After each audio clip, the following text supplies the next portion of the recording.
All of those things that other countries outside the European Union are able to be part of, and we turned our back on as part of that agreement, I hope an incoming Labour government will look to put those things right. It will not look to rejoin the European Union. You know, the damage is done, the scars are too deep. Thank you for coming, and thank you for your address. I wanted to simply ask how you are today. Well, I'm relieved to be here, because otherwise I would be standing on somebody else's doorstep for 4 hours. And having done that now for several days in a row, my legs at least are grateful to be here. I was going to say, would it be fair to say that you're happy you're not the First Minister right now?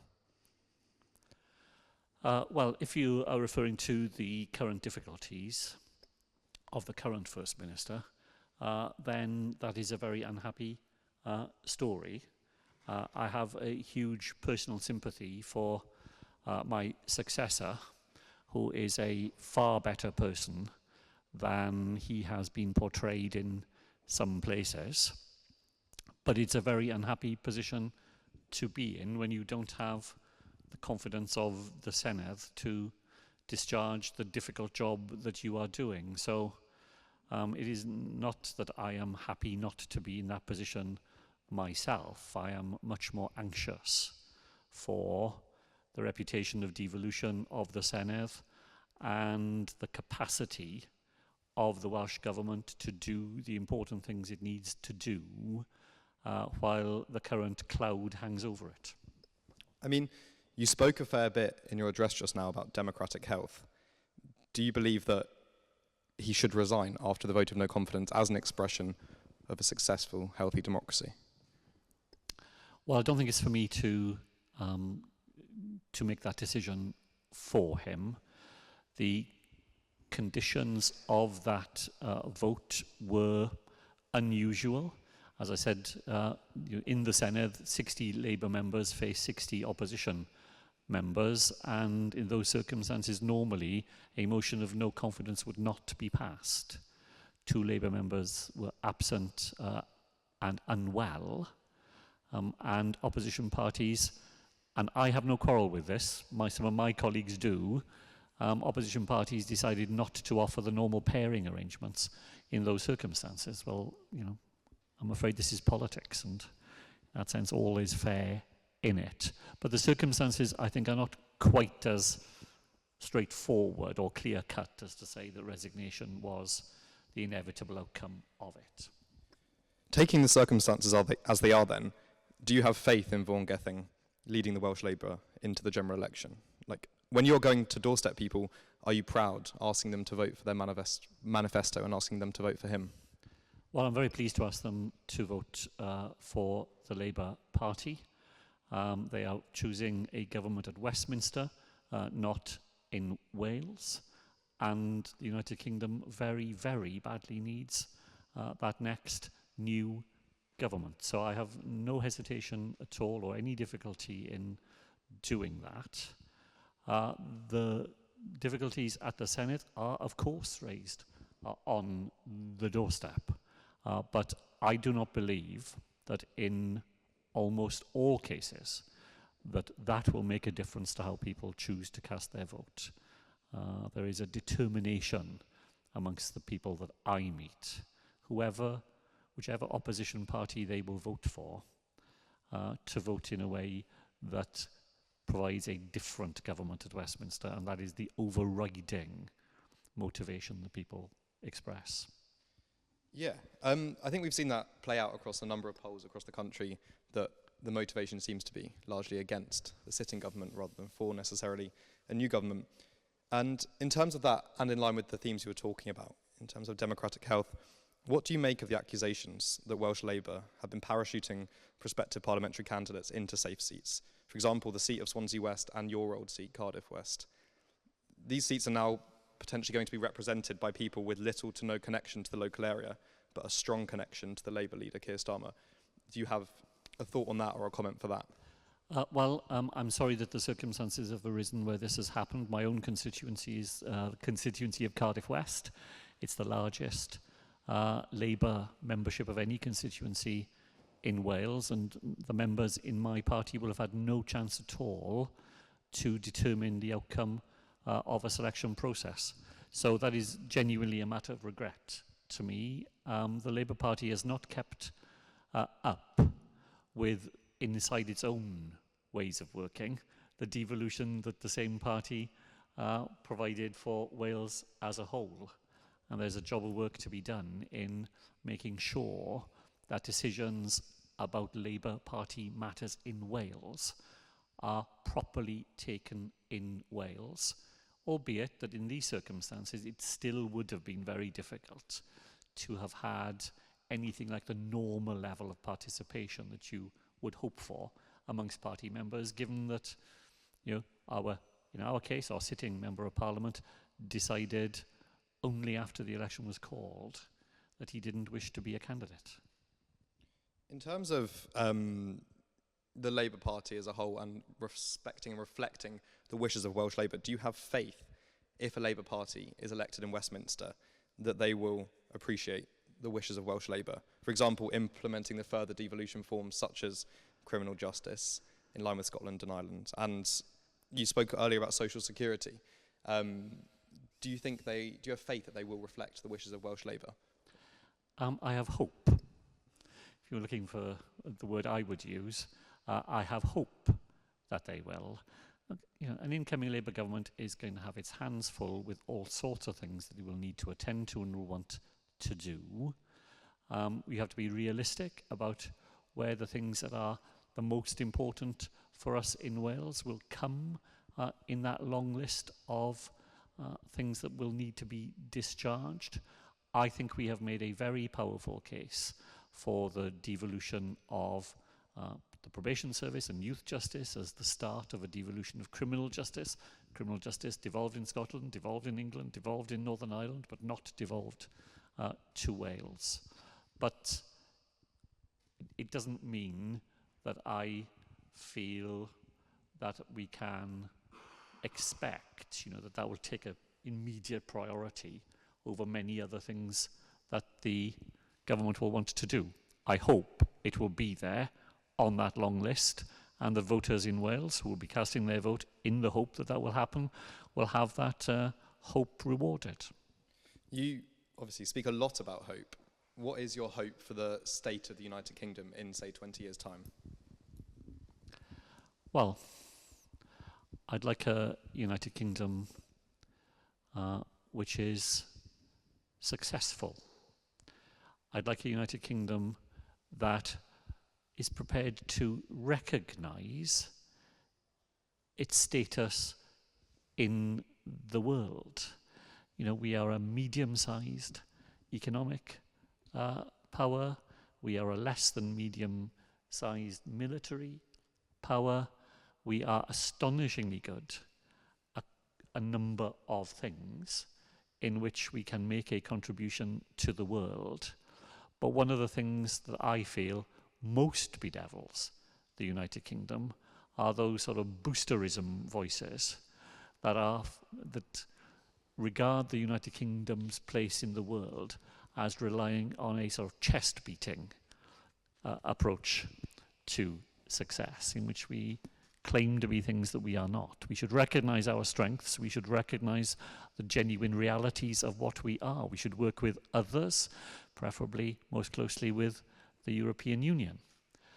We will be a country that recognises that sovereignty does not reside in only one place. The notion of parliamentary sovereignty is, I think, shot as a genuine basis for a successful United Kingdom.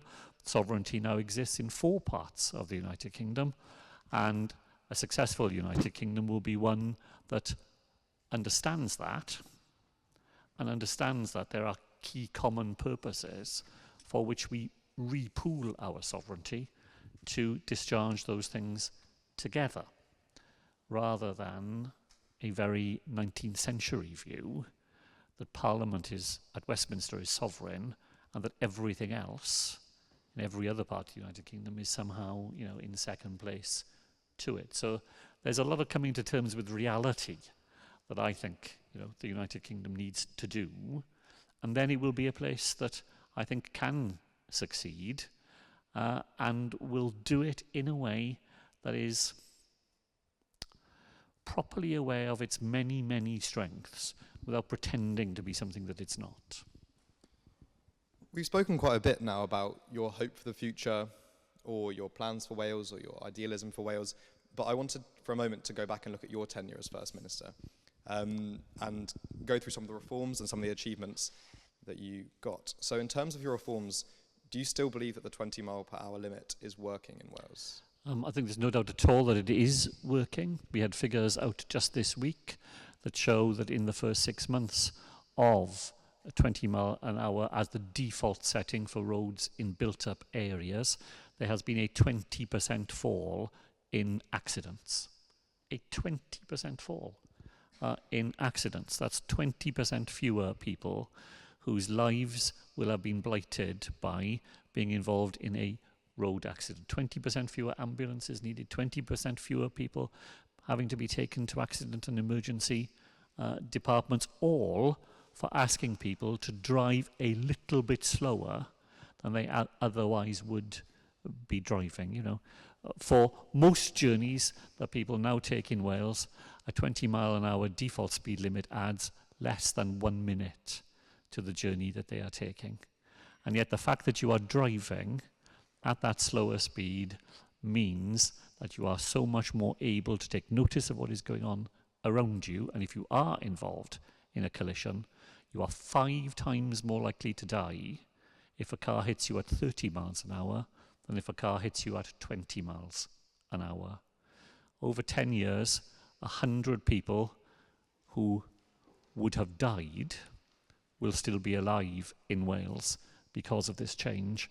And those gains will be predominantly amongst children and people who live in the most disadvantaged areas. I think it is absolutely a policy that will pay off and will be shown to pay off and will be copied in other parts of the United Kingdom in future. Another thing that you championed as First Minister was your response to the COVID pandemic. And your response in Wales was slightly different, to quite different to the rest of the country. I wanted to ask, how was your experience of being First Minister during that time? And how do you reflect upon the fact that you had a great deal of devolved powers? And do you think that the actions you took during that time would have helped or hindered the drive for devolution? Well, the fact that we exercised the powers that we had was a decision of the UK government, not of the Welsh government. I believed until the week before the first lockdown happened that the UK government would use what is called civil contingency power legislation. That is legislation that would mean that all the key decisions would be made by UK ministers. Very late in the day, the UK decided, not Wales, that decisions would be made using public health powers, and public health powers had been devolved since 1999 to Wales, Scotland and Northern Ireland. Once you are told that that's how decisions are going to be made, you have a responsibility to make those decisions because they are decisions that fall to you to make. There's no doubt at all, I think, that once people began to realise that those extraordinary decisions that interfered in people's lives to an extent unimaginable beforehand, that those decisions were being taken actually in Wales and would be different to decisions being taken elsewhere if that was necessary, then it undoubtedly raised the profile of devolution inside Wales and beyond. Look, being First Minister in the eye of a storm, of course, comes with its challenges, because in the end, you are the person who has to go out and explain to people why decisions have been made. But I didn't do anything that other people were not doing extraordinarily in their own lives. You know, every single day during the pandemic, people turned up to serve food in supermarkets, knowing that, you know, hundreds of people would pass in front of them during that day, any one of whom could have been carrying a disease which in those early months of the pandemic, all you knew was that many thousands of people were dying from it, and yet people turned up every day to do that job. The occupation that was most likely to suffer a fatality as a result of COVID in the pandemic were bus drivers. Bus drivers, because you're in a confined space with lots of other people who pass within a very close distance of you, and yet people turned up every single day to do that, let alone the people who turned up to the hospitals and to the care homes and so on. So yes, you know, being a First Minister in a pandemic is a tough place in its way to be, but thousands and thousands of other people were doing very tough things every single day as well. Just before we move on, I wanted to ask one last question about the disparity you oversaw between Wales and England, or the disparity that was apparent. The IFS published a report in March detailing the high levels of inequality in the Welsh education system. How would you justify the differences in education standards between Wales and the rest of the country, especially given that the Tories seem to be using this specific matter to beat Keir Starmer over the head with? Well, for the Tories, and this is not the first election, of course, you know, Wales is the sort of dead cat, isn't it? You know the dead cat. If you're being attacked about something yourself, you throw a dead cat on the table and say, but look at that. So it's just a distraction. It's just an attempt not to talk about their own record by trying to talk about somebody else's. How you measure the comparable performances of different education systems is complex, and you can pick different, you know, outcomes, and you'll get different results. So actually, Welsh young people do better at A levels than people in England do. So if you just pick that as your measure, you would say that the Welsh system outperforms somewhere else. You take a different measure, you take the PISA results, which are the things that they focus on, and you can say that Wales doesn't do so well. There are always complicated things that it is very difficult to explain in a soundbite or in an interview. You know, here, let me give you two things which, you know, I'd hesitate to say in an interview because I just don't think I could explain them easily enough.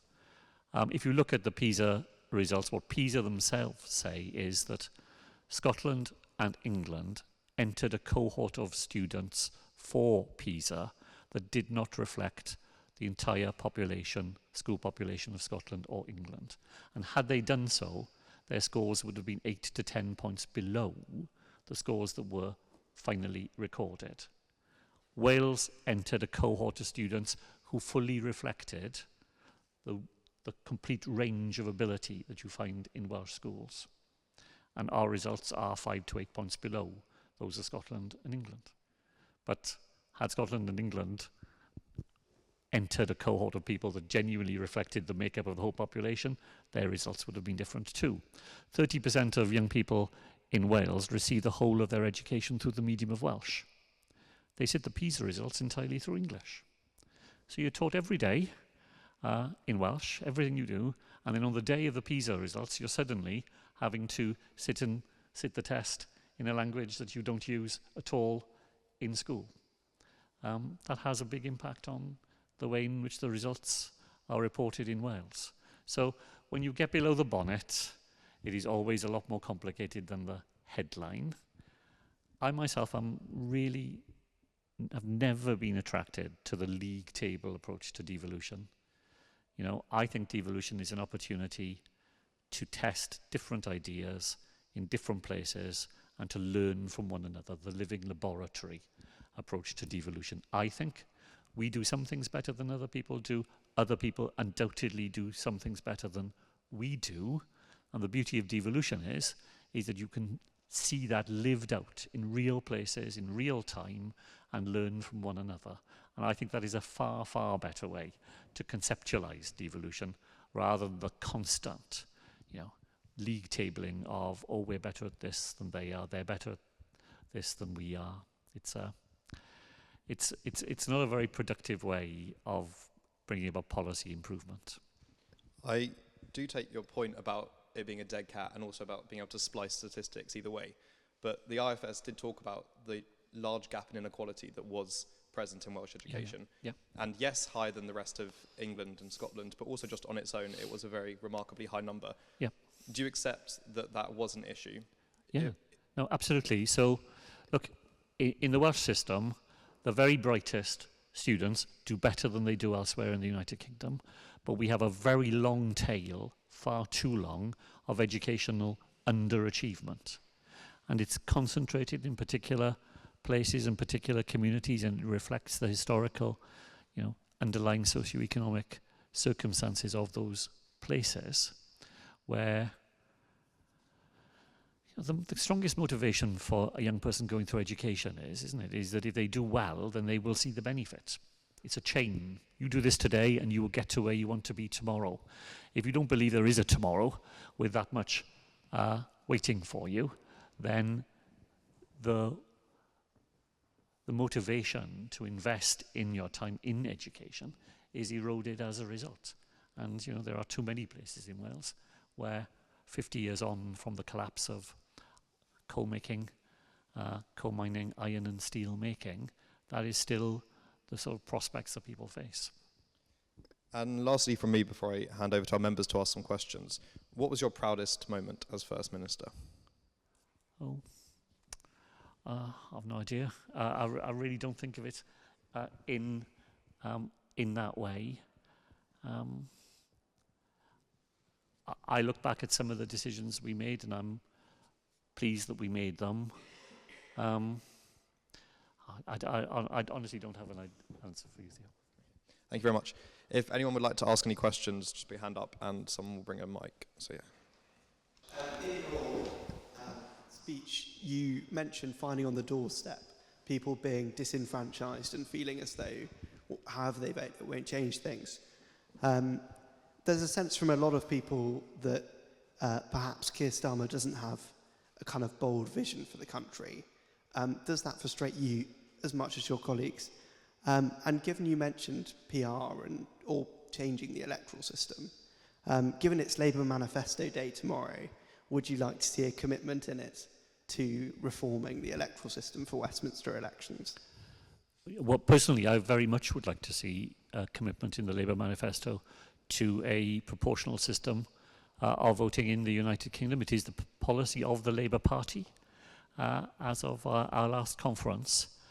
The huge obstacle you have to overcome is that in order to reform, you have to win under the first past the post system. So it's never been a mystery to me or a matter of contention, really, that Keir Starmer doesn't talk about PR. He's got to win under the system that he's got to fight under on the 4th of July. So he's focused quite rightly on that. But when you're winning under first past the post, then the incentive to change to something else is also diminished, isn't it? So I would very much like to see a commitment. I'm not expecting to see such a commitment, but I do very much believe that there is a left of centre coalition in the United Kingdom of progressive views that are kept out of government most of the time because the current system favours the Conservative Party, and any just analysis of the number of years they are in power compared to other parties will tell you that, and it would be in Labour's interest to have a system of voting that more accurately reflected where the weight of opinion lies across the United Kingdom. Any other questions? Yeah. Thank you. Coming from Jesus College, it's not uncommon to hear students conversing in Welsh with the large amount of Welsh students. But I was just kind of wondering, because at the beginning of your speech you mentioned that you were quite proud of the Welsh Government being bilingual. Do you feel like this will continue on into the future, or do you feel like this will perhaps decline? And if so, do you feel like special measures should be in place to ensure that it stays bilingual? Well, thank you. Well, the miracle of the Welsh language is its survival. It is the oldest language spoken in Europe. It has the literature that goes back the longest of any language spoken every day in Europe, and yet it sits next door to, a language that dominates the world. So it is extraordinary, really, that the Welsh has survived as a language over all these centuries. And today it is a language that defies every stereotype. It is a language more spoken by young people than old people, more spoken in towns than in the countryside. And I think, I said a moment ago to Theo that 30% of young people in Wales receive the whole of their education through the medium of Welsh, and you can study any topic you like in Wales to PhD level entirely through the Welsh language. So I think there are good reasons to be optimistic about the future of the language, but you have to work much harder to make sure that the underpinning conditions that allow a language to flourish go on being in place. So, if I'm sending a text message to somebody, I will generally dictate it into the phone. So I'll just say what it is, and up it comes miraculously on the screen. There is no facility for me to do that in Welsh. There will be, and the sooner it happens, the better, because young people who would talk to each other in Welsh all the time can't send a text message to each other in that way. And if you don't have the facility, then you default to what you can do. So it's you have to work hard to make the language thrive and to allow the language to do the things in people's everyday lives that English allows you to do easily. And that's a bit of a struggle. But the struggle goes on by people who are very committed to the future of the language, and I think there are reasons to be optimistic about it. Anyone else like to ask a question? Helo, ddiolch am dod I weld ni heddi. Just moyn gofyn, just want to ask quickly. As a Welsh student who's recently moved here, do you think that there is much more that can be done to promote people like me moving back to Wales after my degree? And it's one of the things that worries me quite a lot, and with the brain drain being such a big issue in Wales, and I think there's a lot more that can be done. How do you think that the Welsh Government would go about doing this? Diolch yn fawr, wrth gwrs, am y cwestiwn pwysig na. Population in Wales happens like this. The population of Wales goes down when people are in their 20s because people go elsewhere to live and to work and to study. And the population of people returns to Wales when people are in their 30s, sometimes even into their 40s. So I'm not attracted at all to the policies which some parties promote, which regard it as a failure if a young person chooses to leave Wales to study or to work or to volunteer. I want young people in Wales to feel that the world is their canvas, that they can go where they like and they can do what they like and they can use their abilities in the best possible way. I hope they come home. That's what I hope. I hope that when they've done that, when they've had that experience, they will then want to come and return to the place that they grew up in, and will always, I think, feel as being their home. But I don't want them to be captured in Wales. I want them to want to come back, and there are things we can do then to make that an attractive thing for people to do. But I think that's the way around how I see it. I'm very keen for young people in Wales, when they're growing up and when they're at their sort of formative years, to feel that they have the confidence of their own identity, confident enough in their own Welsh identity to be able to take that into the world and to use it as part of what they have to offer. And then when they've had all those experiences, to come back and to put those experiences at the disposal of the people who are in Wales already. Does anyone else have another question? You mentioned in your speech that one main topic that is absent from the debate is the future of the United Kingdom. Of course, the other main topic that is absent, at least from the two main parties, is Brexit. What is your opinion on this absence, and how much influence can you or Welsh Labour have on Labour's thoughts on this topic? Well, personally, I regret the decision to leave the European Union. I think when people will look back on it in years to come, they will marvel at the way in which the future of a whole country was put to rest on a single question in a single referendum on a single day. But in the system we have, the decision was made. And I was the Brexit minister in the Welsh government. And, you know, if I had a 10 pence for every time I said that the Welsh government was focused not on the fact of Brexit, because our fellow citizens had made that decision, but on the form of Brexit. That's where the debate, you know, needed to lie. Having made the decision, there were so many different ways in which that decision could have been navigated. I never believed that people in Wales had voted to be worse off or to be poorer. They are, as a result of Brexit, as the form of Brexit that was arrived at. There's no doubt at all that people in Wales are worse off than they would otherwise have been. But there were ways of leaving the European Union which could have mitigated that, where we would have remained in a closer economic relationship with the European Union, membership of the single market, membership of the customs union, while no longer being part of the political arrangements of the European Union. Now, I would have regretted that, but I think that that would have been a far preferable form of Brexit. It would have answered the anxieties that people had about ever closer union, about the giving up of decision-making elsewhere without damaging our fundamental economic interests. In the end, the highly unsatisfactory deal that Boris Johnson struck every day does damage to the Welsh economy. Every day means that our young people don't have the opportunities they would have had otherwise. I hope that an incoming Labour government will be able to return to that agreement and put right some of the worst features of it. We have a scheme in Wales that funds young people in Wales to work, travel and study elsewhere in the world, and will pay for 10,000 young people in the rest of the world to come to Wales. It's our substitute for Erasmus+.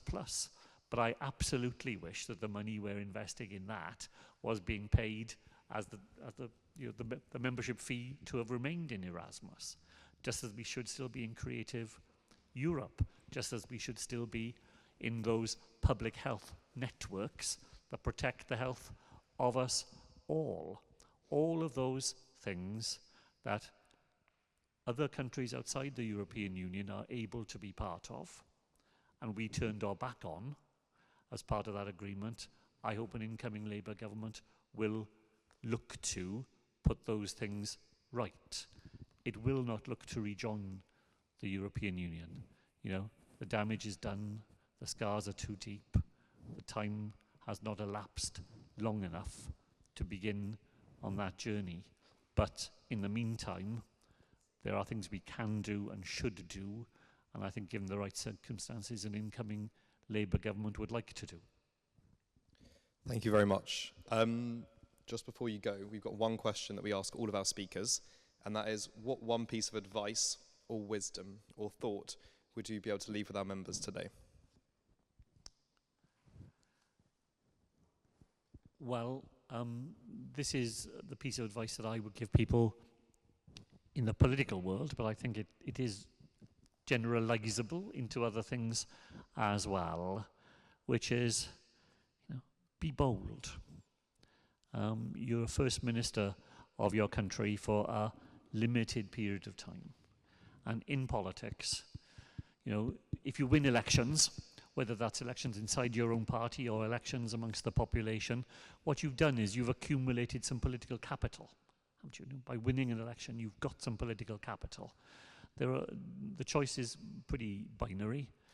You either hoard it and hang on to it and do very little because you don't want to spend it, or you use the political capital you've got to do the things that you think will lead to better lives for people in the place that you represent. You asked me what I'm most proud of. The thing I most regret are those things when I now feel we could have gone further or could have done more.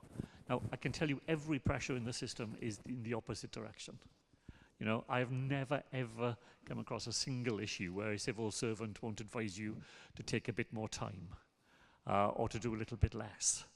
You know, every pressure in the system is to be careful, to be cautious, and to not do the things that are bold and, to a certain extent, will have some risk attached to them. But my own experience and the conclusion I come to is that if you are lucky enough to have opportunities to change things and to change things for the better, you should spend your political capital. Be prepared to lean on the powers you've got to push the boundaries of the opportunities that come your way. And in a way, I think you can generalize that into the lives and into the lives of young people as well. You know, you'll come to many forks in the road. Many people will try and persuade you to take the less risky route, to do the more cautious thing, to do the more conventional thing, not to do some things that might look a bit risky. But on the whole, I think without doing things that are clearly not sensible at all, you should use the opportunity while you have it to do the things that push the boundaries rather than just live within them. Mr. Mark Drakeford, thank you so much for giving up your time.